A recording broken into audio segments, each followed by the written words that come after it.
Hey guys, it's been a while, and I'm back with some more HELIX stuff. The Line6 HELIX is amazing. The more I play with the unit, the more I'm enjoying it, the more I'm discovering new things about it, and the more I feel like sharing it with you guys. So today I decided to do a quick video on one of the amps that came out with the new update, that is 2.80, and the amp is Revv Gen, which is based on the Revv generator 120, I think. I think it's great for heavy music, and since we all love heavy music, I thought we'll do a little demo, and again, just demo the amp from scratch, try to get a nice working tone with the stock options that are available, and then play a little. So let's get right to it. All right, as you can see, I have an empty preset on 16D, and what I'm gonna do first is name my preset. Let's call it Revv. All right, so let's just start off by the input. My input is on the guitar, is basically everything. It's multi-input. Let's start off with just placing the amp and the default cab, whatever's available. Amp and cab, and we go straight down to the Revv Gen Red. This is the red channel of the Revv generator. All right, let's see what it sounds like in default setting. That is high gain. Sounds pretty good, but we are going to mess around with it because that's what we do. All right, first of all, I'm going to reduce the drive. It's a misconception that people think that the more gain or drive you have in your distortion tone, the more nicer it's going to sound, or more heavy it's going to sound. That is not entirely correct. You should only have enough distortion gain as much as you need for your tone for a particular situation, and heaviness is more in the playing, and of course you do need gain and drive for sustain and tone, but if you overdo it, not a good idea. It just doesn't work. It just makes your guitar sound unclear and loose and floppy, and that's not cool for heavy music, because heavy music is all about precision. Alright, lesser drive really works. So I like this. This is stock settings. So alright, can we add a little noise gate, so just to cut out all that noise. I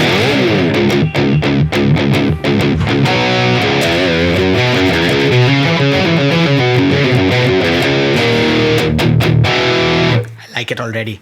Let's fiddle around with it a little bit.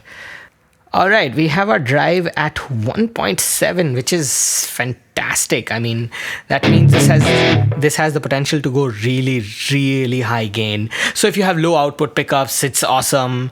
Or maybe use very little drive and add a stomp box before it, like something like a tube screamer, which might sound great. All right, let's see if we can do something with the EQ.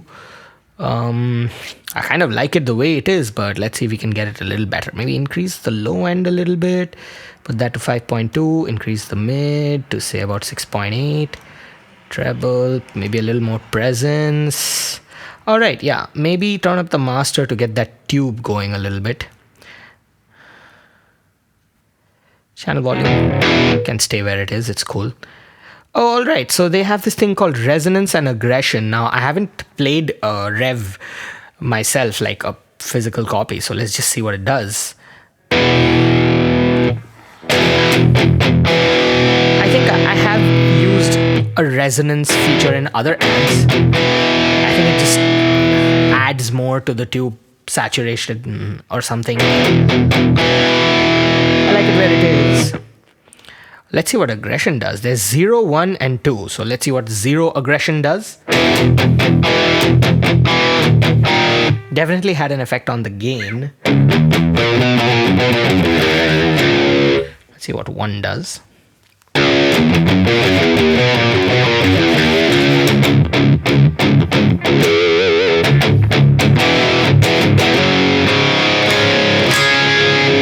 Nice. Let's see what 2 does.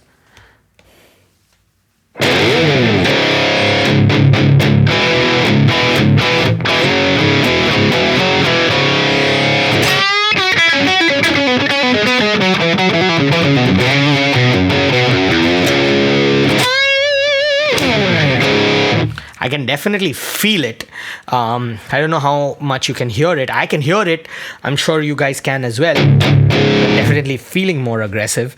I'll maybe keep it at 1. This is nice. The default setting is nice. Now, all right, let's come back. All right. The default cabinet that was selected was 412 Cali V30, which is, I think, vintage 30 speakers on a Cali, which is the Mesa Boogie cabinet, if I'm not wrong. The mic they have selected is a ribbon microphone. Let's maybe mess around with what options we have. Let's try the 57. Definitely more attacking.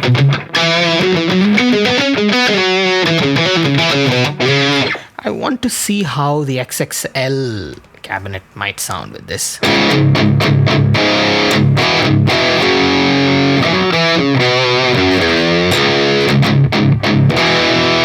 It's woofier, bigger. Let's go back to the Cali V30.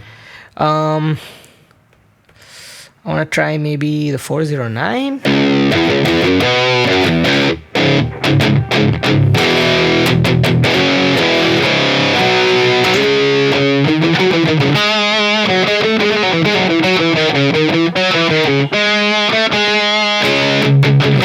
Nope. Maybe 421. Yep, definitely like the attack on this one.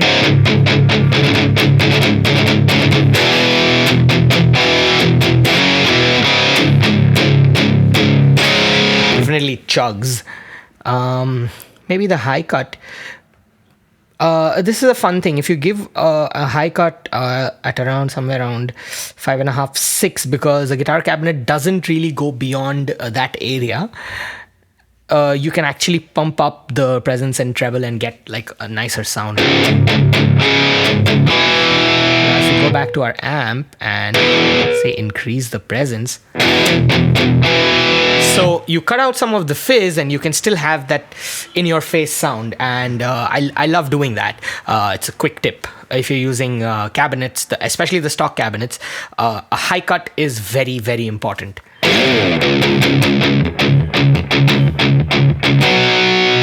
You know what? I think I might do with a little more bass.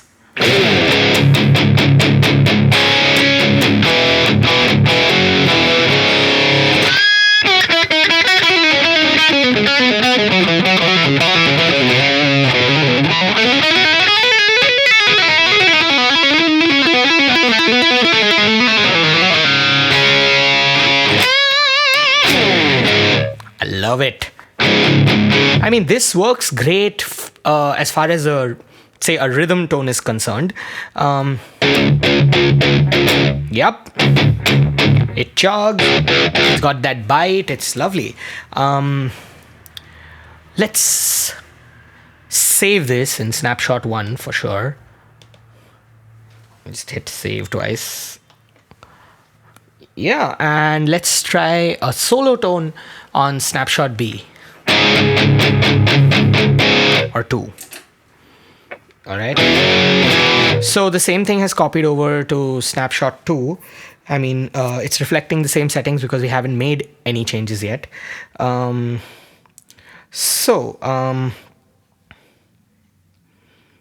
Let's make them changes. Let's option click that drive and maybe go up to 3 for solo because we need more drive. This amp, guys, is heavy and it's got a lot of gain. You don't need anything with it. I will still try adding an overdrive just for tonal purposes, but not really for adding any gain.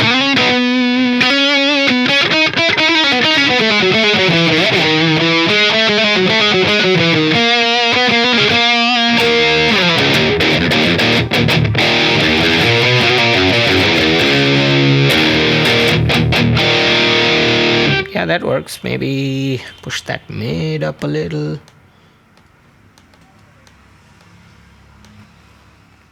Because solo, more mid. And little treble. Oh no, shouldn't have done that. Probably messed it up, but it's okay. Not too much lost. All right. Maybe channel volume goes up a little bit because that's how we solo. Gotta be loud.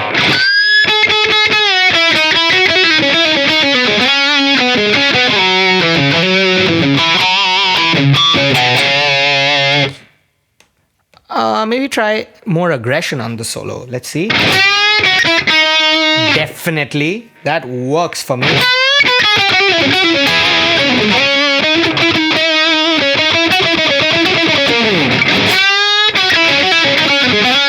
Yep, definitely. More aggression definitely works for the solo setting.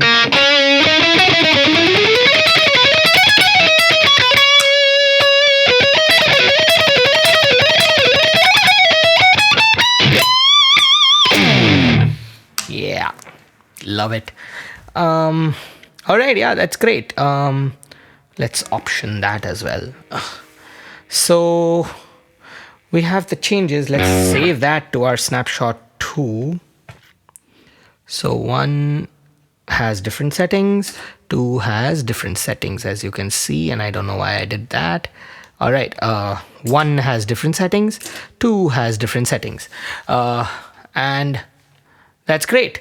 All right, let's add a delay. I want to maybe just a simple delay because let's keep things simple today. Yeah, well, it's very simple. Simple 4th note.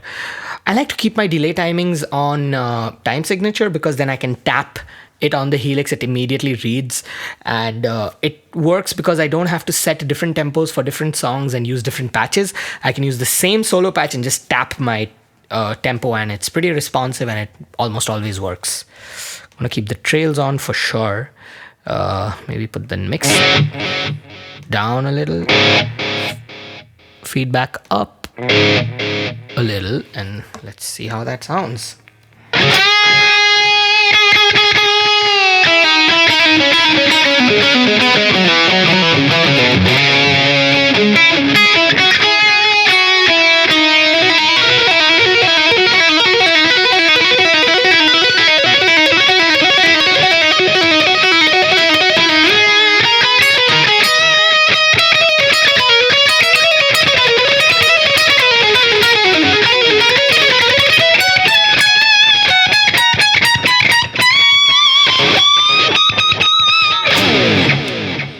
Do not ever underestimate the power of a simple delay. It always works. Well, yeah, the Revv generator is an amazing amp, and I just want to get to playing now. I'm going to play a little bit. The 2 tones that we checked out very quickly. Now, see, that is the great thing about the Line 6 Helix. You can make your tones very easily, very fast, and they're usable. You can use them live, you can use them in recording, and that's what makes it such a great product. And I have to do more videos about this because it's just a fascinating product. I'm gonna review some more amps that are available on the HELIX LT and some more effects, and maybe I'll get to the other modelers, but I think HELIX is gonna take most of my time right now. See you guys.